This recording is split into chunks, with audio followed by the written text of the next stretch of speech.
From my last video, I saw a lot of comments of my students asking how to factor a difference of two squares. And some of the comments are these. Why is math so hard? Factoring, please. I don't know what they teach in school. And since so many of you want me to post a video on how to factor out the difference of two squares, then of course, your comment counts. But before we start, we should be familiar with the basics of the topic, which is the factoring of the difference of two squares. The first question that comes to your mind is definitely, what is factoring? Factoring is the process of finding the factors of numbers or expressions. Basically, factoring is like you are given the answer to a multiplication problem and you need to find out what the problem is. So if you still don't understand, factoring is like unmultiplying, because in multiplying, you have two numbers and you need to get one number. And in factoring, you have one number and you need to find out the two numbers that when they are multiplied together, they will result to the given number. Now that you know what factoring is, I bet your next question will be, what is the difference of two squares? Well, in mathematics, the difference of two squares is a number multiplied by itself subtracted from another squared number. For an example, 16a squared minus 4b squared is the difference of two squares because the first term is the square of 4a and it is subtracted by the second term, which is the square of 2b. Lastly, square root is a number which produces a specified quantity when multiplied by itself. I think that's all for defining the terms. For now though, you have learned what factoring is, and let me teach you how to do it. Specifically, let us learn on how to factor out the difference of two squares.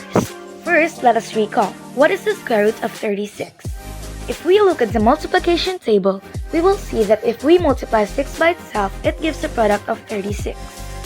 Now, let us factor 9b squared minus 25a to the fourth power. Oh, how do you do this? First, let us focus on the first term. You need to get the square root of the numerical coefficient, which is 3.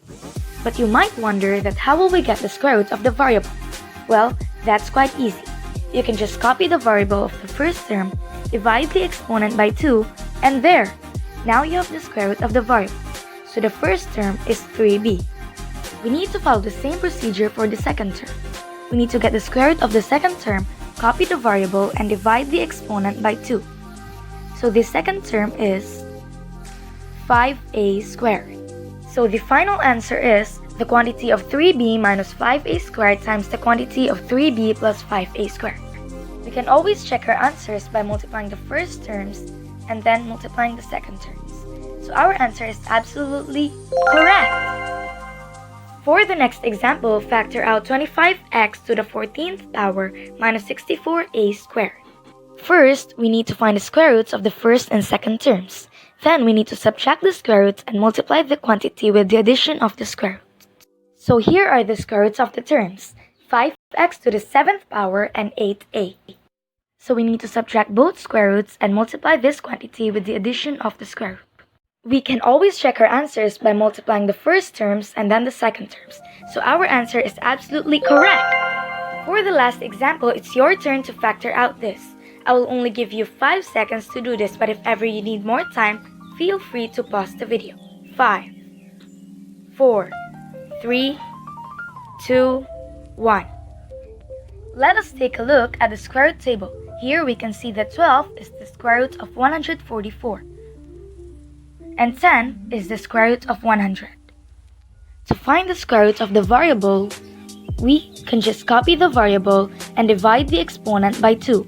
Once again, just copy the variable and divide the exponent by 2. So the first term is 12k, and the second term is 10b. Then, we need to multiply the quantity of 12k minus 10b and the quantity of 12k plus 10b. To check this, we need to multiply the first terms, then the second terms.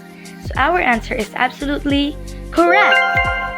And that is all about factoring the difference of two squares. Before we end this video, we, the Supermath Association, want to inform you that before you factor out any polynomial, you should always ask the question, is there a common monomial? And if ever there is, you may proceed factoring it by common monomial. I hope you learned something from me, and we hope you like this video.